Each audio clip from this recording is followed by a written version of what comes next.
On October 12, 2023, our team assembled in the fading light of a Vermont autumn.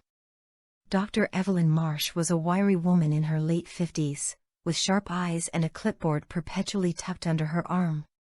She greeted me with a firm handshake and introduced the others: Marcus Tate, a psychic medium with a calm demeanor and a penchant for wearing black turtlenecks, and Lena Ortiz, a tech specialist who hauled a van full of cameras, EMF meters, and audio recorders. Our base camp was a rented cabin a mile from the manor, the closest lodging we could secure. Locals refused to approach the property after dusk. The drive to Blackwood Manor was silent, the road winding through dense forest. As we crested a hill, the manor came into view, a sprawling, three-story Gothic structure of weathered stone, its spires clawing at the sky. Ivy choked the walls, and broken windows stared like empty eyes. A wrought iron gate, rusted and half-open, creaked in the wind. My stomach churned as we parked. Lena, adjusting her camera, muttered, "This place feels wrong." Dr. Marsh briefed us on the manor's history. Built in 1847 by Elias Blackwood, a wealthy merchant, the estate was a marvel of its time, hosting lavish parties for New England's elite. But by the 1880s, the Blackwood family vanished from public record. Neighbors reported strange lights, screams, and figures in the windows. In 1893, the manor was abandoned after a fire killed a groundskeeper, though no official report explained the blaze. Dr. Marsh's research uncovered diaries, letters, and newspaper clippings suggesting the family dabbled in occult rituals, possibly summoning something they couldn't control. "The records are incomplete," she said, "but they point to a presence that lingers." Marcus, the medium, closed his eyes and took a deep breath. "It's here," he said softly. "It's watching us." We began our investigation at 8 p.m., armed with flashlights, cameras, and a mix of skepticism and dread. The manor's interior was a labyrinth of decay, peeling wallpaper, shattered chandeliers, and furniture shrouded in dust. The air was thick with mildew and something metallic, like old blood. Lena set up motion sensors and infrared cameras in the grand foyer, the library, and the upstairs ballroom, where the Blackwoods allegedly held their rituals. Marcus carried a pendulum, which he claimed could detect spiritual energy. I clutched my audio recorder, hoping to capture electronic voice phenomena, EVPs. Our first anomaly occurred in the foyer at 9:17 p.m. Lena's EMF meter spiked to 8 milligauss, far above the baseline of 0.3. "Could be faulty wiring," she said, but her voice wavered. The temperature dropped 10 degrees in seconds, our breath visible in the beam of my flashlight. Marcus's pendulum began to swing erratically. "There's something here," he whispered. "It's angry." I started an EVP session, asking, "Is anyone with us?" The silence was deafening, but when I played back the recording, a low, guttural voice hissed, "Leave." My blood ran cold. Lena's camera captured a shadow darting across the foyer, too fast to be human. We reviewed the footage in real time, hearts pounding. The shadow had no source, no object or person could account for it. At 11:43 p.m., we moved to the library. The room was lined with rotting bookshelves, their contents spilling onto the floor. Marcus clutched his head, wincing. "It's stronger here," he said. "It doesn't want us touching anything." As if on cue, a book, a leather-bound tome with no legible title, fell from a shelf, landing open at my feet. The pages were filled with cryptic symbols, not English. Dr. Marsh, pale but composed, photographed it. "This matches descriptions of occult texts from the 1880s, she said.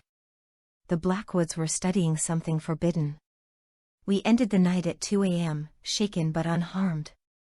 Back at the cabin, we reviewed footage and audio. The EVP sleeve was unmistakable, and the shadow appeared in 3 separate camera angles. Lena, usually the skeptic, admitted, "I can't explain this." The second night was worse. We returned at 7 p.m., focusing on the ballroom. The room was cavernous, with a cracked parquet floor and a chandelier dangling precariously. Marcus led us in a seance, hoping to communicate with the presence. As we sat in a circle, holding hands, the air grew heavy, like a storm was brewing indoors. The chandelier swayed, though no breeze existed. Marcus's voice trembled as he asked, "Who are you? What do you want?" The response was immediate. A deafening crash echoed as a mirror on the far wall shattered. Shards flew across the room, narrowly missing Lena. My recorder captured a scream, not ours, followed by a voice whispering, "Mine." Marcus collapsed, blood trickling from his nose. "It's not human," he gasped. "It's older. It's hungry." We carried Marcus to the van, but he refused to leave. "If we abandon this, it'll follow us," he said. Dr. Marsh agreed, citing historical accounts of investigators who fled Blackwood Manor only to suffer nightmares and accidents. Against my instincts, we stayed. On the third night, we split up to cover more ground. I explored the basement, a maze of stone corridors and rusted iron doors. My flashlight flickered, and the air grew so cold my fingers numbed. At 10:22 p.m., I heard footsteps behind me, slow, deliberate, like bare feet on stone. I turned, but no one was there. My camera caught a faint outline in the dark, a tall, emaciated figure with glowing eyes. When I reviewed the footage, the figure was gone, but the audio recorded a voice saying, "Sarah." It knew my name. By the fourth night, we were unraveling. Lena's equipment malfunctioned constantly, batteries drained in minutes, cameras shut off randomly. Marcus was withdrawn, muttering about the watcher that followed him in dreams. Dr. Marsh, obsessed with the occult tome, spent hours transcribing its symbols, convinced they held the key to the manor's curse. I was haunted by the basement figure, my sleep plagued by visions of glowing eyes. At midnight, we gathered in the master bedroom, where Elias Blackwood's wife, Abigail, reportedly died in 1881. The room was oppressive, the air thick with despair. Marcus attempted another seance, but before he could speak, the door slammed shut. The lock clicked, trapping us. Lena's motion sensor went haywire, detecting movement in every corner. Shadows writhed on the walls, forming shapes, hands, faces, a gaping maw. My recorder captured a cacophony of voices, overlapping in a language I couldn't understand. Dr. Marsh, clutching the tome, shouted, "We need to burn it."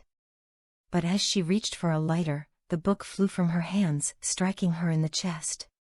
She collapsed, gasping, her face contorted in pain. Marcus screamed, "It's feeding on her." The shadows converged, coalescing into a towering figure, black as pitch, with eyes like burning coals. It spoke, its voice a chorus of agony, "You will not leave." We fled, dragging Dr. Marsh to the van. The manor seemed to fight us, doors jammed, windows rattled, and the air grew thick with the smell of sulfur. We reached the cabin at 3 a.m., but the horrors followed. Lena woke screaming, claw marks on her arm that hadn't been there before. Marcus refused to sleep, claiming the watcher was inside him. Dr. Marsh, barely conscious, whispered about a ritual to banish the entity, but the tome was still in the manor. On October 17, 2023, we made our last attempt. Armed with salt, sage, and a hastily transcribed banishment ritual from Dr. Marsh's notes, we returned at dusk. The manor was different, silent, as if waiting. We headed to the library, where the tome lay open on the floor. Marcus led the ritual, chanting in a language he claimed came to him in a dream. The air grew hot, the shadows pulsed, and the entity appeared, not as a figure, but as a void, a tear in reality that sucked light from the room. Lena poured a circle of salt around us. I lit the sage, its smoke choking the air. Marcus's voice rose, and the void screamed, a sound that shook the walls. The tome burst into flames, unprompted, and the void collapsed, leaving only silence. We stumbled out, the manor's oppressive weight lifting for the first time. We survived Blackwood Manor, but none of us were unchanged. Lena quit paranormal investigations, haunted by the claw marks that never fully healed. Marcus disappeared a month later, leaving a note about needing to face the watcher. Dr. Marsh recovered physically but became obsessed with occult studies, vanishing into her research. I uploaded our footage to Echoes of the Unknown, garnering millions of views but also endless nightmares. The manor was demolished in 2024, but locals claim the land is still cursed. The entity, whatever it was, left a mark on us. I hear its voice in my dreams, whispering my name. Blackwood Manor taught me that some doors, once opened, can never be closed. If you've experienced the paranormal or have a story to share, join our community at Echoes of the Unknown on YouTube. Comment below, subscribe, and help us uncover the truth behind the shadows. If you're near Vermont, avoid the site where Blackwood Manor once stood. Some things are better left undisturbed.